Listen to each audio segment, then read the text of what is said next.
As the first person in my family to go to college and build a career in America, I thought I was doing everything right. I was checking all the boxes that were supposed to lead to success. But what no one ever warned me about were the financial traps waiting for me, from crushing student loan debt to the unspoken cultural pressure to be my family's financial safety net. Why does a layoff, a visa issue, or a stock market dip feel 10 times scarier for us? It's not just in your head. These are the very traps that keep so many first-generation families from building real lasting wealth. But here's the good news. You don't have to learn these lessons the hard way. In this video, we're going to break down the 3 biggest money mistakes we make, and I'll share the exact roadmap I used to get out of them. This is how you can build a secure future for yourself and your family. This isn't just about avoiding mistakes, it's about rewriting our financial stories for generations to come. All right, let's get into the first and biggest hurdle that trips up so many of us: taking on huge amounts of high-interest debt for a degree, thinking it's a guaranteed golden ticket. I still remember getting my first student loan acceptance letter. It didn't feel like a warning. It felt like I'd won the lottery. In my family and in so many of our cultures, education is seen as the ultimate escalator out of poverty. The idea of borrowing for it isn't just accepted, it's considered a noble sacrifice. Our parents came here and worked tirelessly in survival jobs so we could have this one chance. So when a lender offered me tens of thousands of dollars, I signed without truly understanding the fine print. I didn't see it as debt. I saw it as my only shot. Here's where that mindset gets dangerous. We, as first-generation students, are more likely to have educational debt. One 2019 study showed that about 66% of first-gen students had school debt compared to just 56% of our peers whose parents went to college. This is made worse by a massive knowledge gap. When it was time to fill out the FAFSA, the key to unlocking financial aid, I was completely on my own. It turns out this is incredibly common. Our parents are brilliant and hardworking, but they can't guide us through a system they've never seen before. This can lead us straight into the arms of high-interest private loans and credit cards. In fact, a lack of financial knowledge costs the average American an estimated $1,819 a year in things like extra fees and high-interest payments. So how do we break this cycle? Here's your roadmap to funding your education without taking on debt that will cripple your future. First, you need to become a grant and scholarship detective. Before you even think about a loan, your mission is to apply for every grant imaginable. First-gen students often qualify for more aid. Treat it like a treasure hunt where the prize is free money for your future. Second, hunt down free help. Your college's financial aid office, free FAFSA workshops, and on-campus programs like TRIO are designed for students exactly like us. They exist to level the playing field. Don't ever let pride or fear stop you from walking in there and saying, "I have no idea what I'm doing. Please help me." I promise you won't be the first person to say that. And third, handle credit cards like they're a loaded weapon. They are a tool, not extra income. If you have to use them for school costs, you need a rock-solid plan to pay off the balance in full every single month.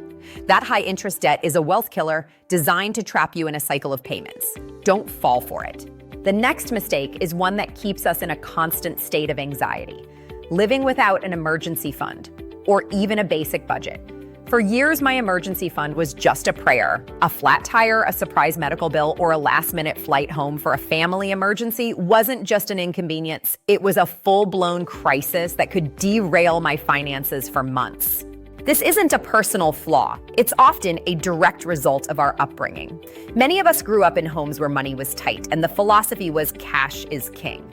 Our parents may have seen recessions or economic instability in their home countries, teaching them to distrust banks and complex financial systems. We didn't talk about money, and when we did, it was about scarcity, not strategy.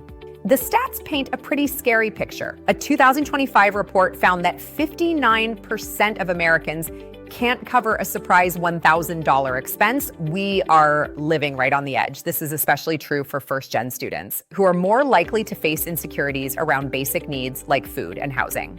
We're so focused on climbing the ladder that we don't realize the floor beneath us is full of holes. And without a budget, we're just pouring our hard-earned money into those holes without even realizing it. But you can absolutely change this. You can build that safety net, even if you feel like there's nothing left at the end of the month. The first step is to start ridiculously small. I'm not asking you to save 6 months of expenses overnight. I'm asking you to save $20.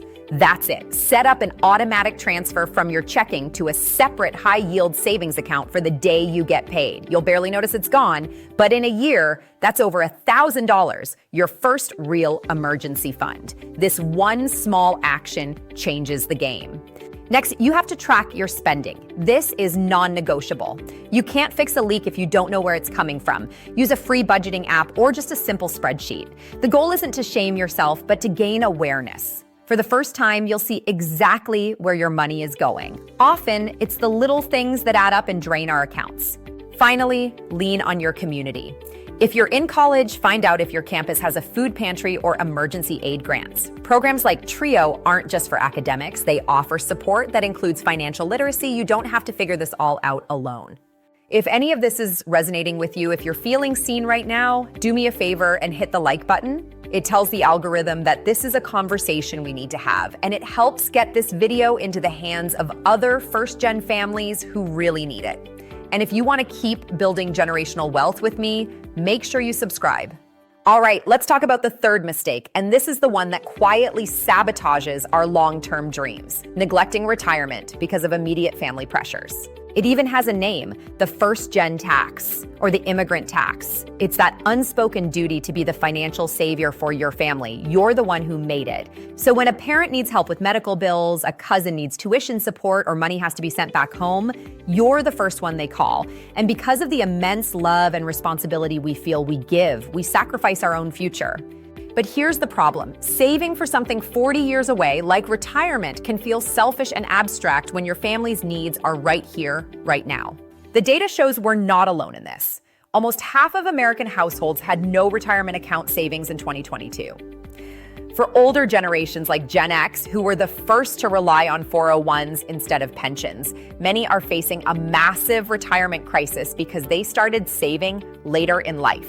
First-gen individuals are at an even higher risk because we often start saving later, save less, and are more likely to pull money from our retirement accounts to handle a family emergency. We are so busy being the safety net for everyone else that we forget to build one for our future selves. But here's the hard truth. You cannot pour from an empty cup. Securing your own financial future is the most powerful and sustainable way to support your family in the long run. Here's how you start, even with all those pressures. First, if your job offers a 401 with a company match, you have to contribute enough to get the full match. This is free money. It is part of your salary. Not taking it is like setting a piece of your paycheck on fire. Even if you can only start with 1% or 2%, just start. Compound interest is the most powerful wealth-building tool on the planet, and it needs time to work its magic. Second, you have to actively build your credit. In many of our families, debt is feared, so credit is avoided. But a good credit score is the key to your future. It's what gets you a mortgage on a home with a fair interest rate or a loan to start a business.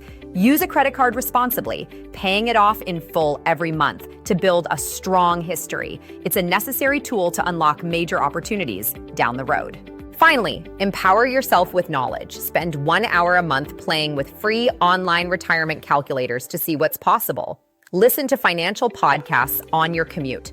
The knowledge gap is our biggest barrier. Closing it is the first step toward rewriting your financial story. You don't need to be a Wall Street wizard, but you do need to understand the basics to make smart decisions for your life. So those are the big three: the financial traps that hold us back, taking on high-interest education debt, living without a safety net, and putting our own future on the back burner. Each of these mistakes comes from a place of love, sacrifice, and wanting to honor the journey our parents started. But the financial world has changed. The old rules of just surviving aren't enough to build wealth anymore. We have to learn a new set of rules, the rules of financial strategy. Breaking these cycles isn't just about money, it's about giving ourselves and the next generation the financial peace of mind our parents fought so hard for us to have. It's about turning our family's legacy of hard work into a legacy of lasting wealth. You have the resilience, you have the drive, and now you have a roadmap. Which of these mistakes hit home the most for you? Share your story in the comments below. Let's keep this conversation going and build this community together. Thanks for watching.